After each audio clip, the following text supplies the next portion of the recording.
6 questions we need the KPop Demon Hunters sequel to answer. Netflix and Sony are reportedly in early talks to bring Huntr/X back for an encore. According to The Hollywood Reporter, Sony and Netflix are entering early talks about producing a sequel to KPop Demon Hunters.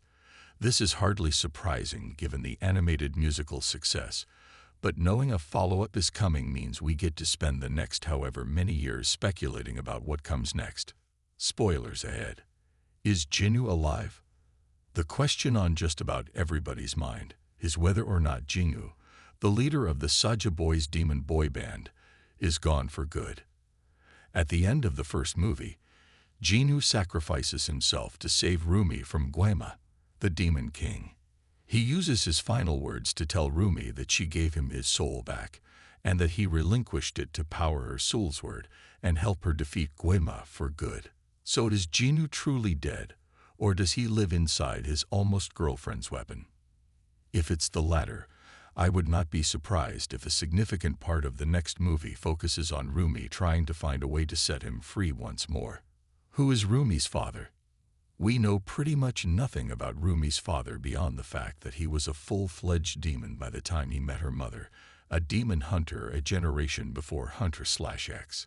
He hangs over the first movie as Rumi struggles with her human/demon identity, but Rumi never really asks about him, or seems to even know anything about dear old dad beyond his demon lineage. Some fans theorize Guema might be Rumi's peepaw, but he seems completely ignorant of her nature throughout the movie, and he only ever appears as a gaseous, fire-breathing monster who probably wasn't out in the human world making babies in that form.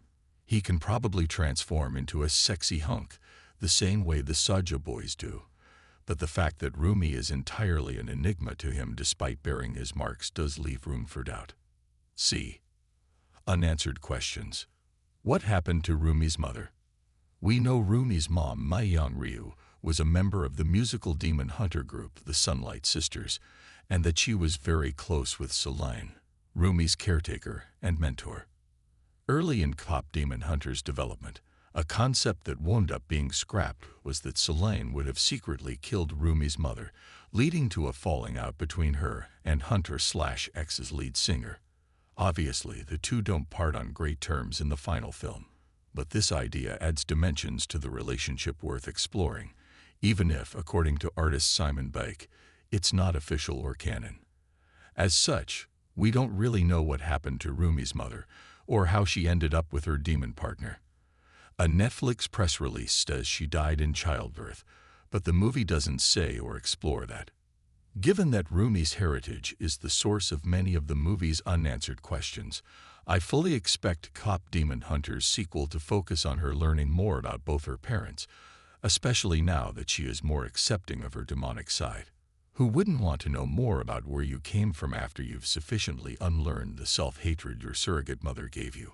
Let's give the other girls some more spotlight. This isn't so much an unanswered question as it is a request. I am a Rumi stan above all else, but I will admit that Zoe and Mira, the other members of Huntr/X, deserve some more spotlight in the sequel. Rumi will likely still remain the main character of the story, as she stands at the center of the demon hunting world as a human/demon hybrid, but hopefully the others can actually have more than a supporting role. Let's flesh them out some more. Tell me about Mira's estranged family. How does Zoe feel as a young Korean-American woman growing up in Burbank and moving to Seoul later in life? There's a lot to dig into. Did some members of the Saja boys survive? In the final musical number, Huntr/X makes one last stand to push Guema and the Saja boys back into the demon world and seal the Hanmoon barrier between both worlds. Our girls come out on top, but interestingly enough, we don't actually see two of the Saja boys die on screen. Mira kills Abby, Zoe takes out Mystery, and Jinwoo dies defending Rumi. But romance and baby are never shown on the wrong end of Huntr/X weapons. Did they get away? Were there death scenes left on the cutting room floor? Could they return in a sequel? Maybe. But just who were the Saja boys anyway? With the exception of Jinwoo, we know nothing about the individual Saja boys. One might think they were merely an extension of Jinu's plan to steal Huntr/X's fans and feed them to Guema. But there's a theory, with some evidence to support it, that these four singing heartthrobs were, much like Jinu, people with musical ambitions that were turned into monsters by the Demon King.